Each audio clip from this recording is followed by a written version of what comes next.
Hello everybody, my name is Devin and welcome back to part 2 of my mobile game development log.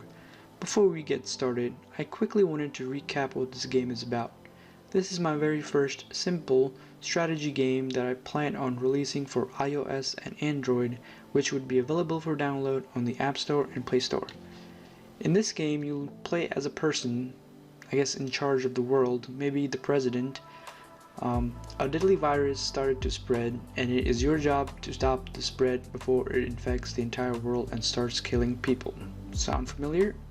To do this, there are a whole bunch of policies in the game that you must sign or purchase and put in place. After doing this, it will affect one of the 3 meters. Infection meter, which shows the infection rate of the virus.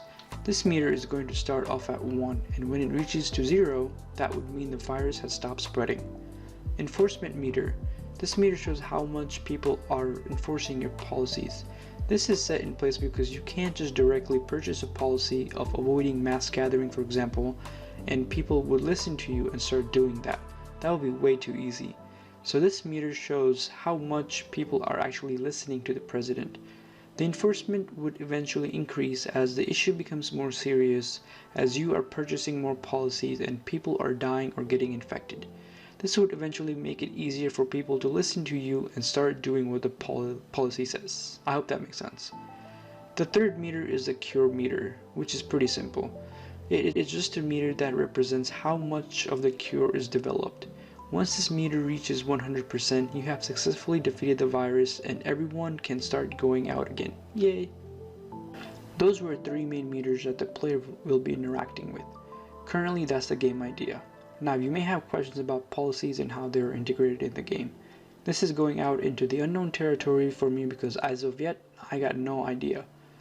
I know that each policy will have a set of modules which then would have list of actions which would either unlock one or multiple other actions.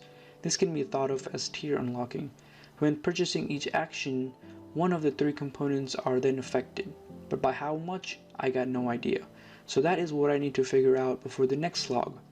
I also haven't thought about how much of each action is going to cost, but we can worry about that later. I want to figure out this part first. So, I hope this gives you a better understanding of what this game is about. And now, let's get started. From the last episode, we left off at developing the game UI. I figured I had enough content for the video, so I decided to leave it there. Since then, I have been working on the game UI. I quickly opened up paint.net and started to get the idea of how the UI will look before actually making it in Unity. There were 3 main components I wanted to display in the main UI. Since this is a mobile game, I had to keep in mind that I don't really have a lot of space to work with and I was limited in many ways. First was a policy button. This is the button used to access the policy menu where the player can purchase policies. Very simple. Second was the meter and the info box.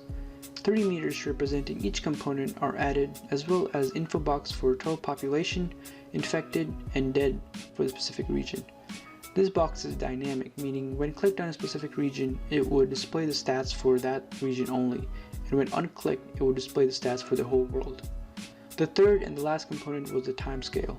This just shows the time, and I added a simple button that controls the speed of the time. After liking what I saw, I moved to Unity and started developing the UI for the game. I played around with different colors and themes and palettes to get the right look. In the end, I ended up with the first mock-up version of the UI integrated. However, it lacked functionality, so that was my next step in the development process. After getting the UI to look good for now, I started working on adding functionality for the buttons. I started with the policy button and was quickly able to set up some basic logic that allowed me to access the policy UI after clicking on the policy button in the game UI. Before I could do this, I had to create several helper scripts with couple functionality as well as create a state system that holds which state I am currently in. I also wrote some backend code to open and close UI panels or containers and tried to keep the code clean and consistent throughout the development. After everything was working correctly, my next step was to start adding functionality for the game UI. This would mean adding interaction to the timescale buttons and populating the text with the data I currently have. This involves some planning as to what scripts are needed to make the system working. I also had to clean up my existing game controller script as it was way too dirty and messy. The script is okay for now, but still needs to be cleaned up and organized as it does represent the main class of my game.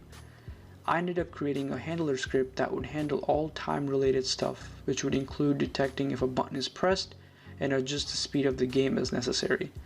It would also contain a logic for incrementing the date and calculate the amount of days in each month, including February.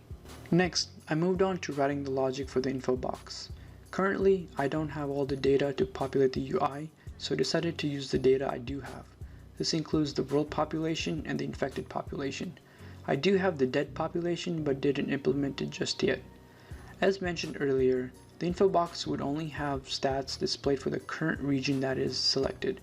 If no region is selected, then it would display stats as globally. They will be implemented in my future devlogs, as it does require me programming the clickable regions first. Overall, in the end, everything was working as expected. My next step is to figure out how to integrate the policies in the game and make it so that when clicked on, it reduces the infection rate.